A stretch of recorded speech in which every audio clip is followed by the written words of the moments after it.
দুদিন উত্তরবঙ্গের একদম উত্তরের যে 5টা জেলা আছে ওই জেলাতে ভারী থেকে অতি ভারী অথবা ভারী বৃষ্টি হওয়ার সম্ভাবনা আছে।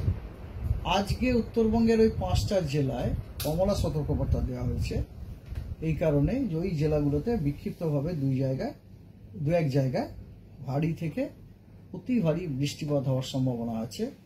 এছাড়াও উত্তরবঙ্গের অন্যান্য সব জেলাগুলোতে, বাকি জেলাগুলো যেগুলো রয়েছে সেই জেলাগুলোতে বিক্ষিপ্তভাবে থান্ডারস্টর্ম, লাইটনিং, ঝোড়ো হাওয়া ঘন্টায় 30 থেকে 40 কিলোমিটার বেগে এবং ভারী বৃষ্টিপাত বিক্ষিপ্তভাবে দু এক জায়গায় হওয়ার সম্ভাবনা রয়েছে।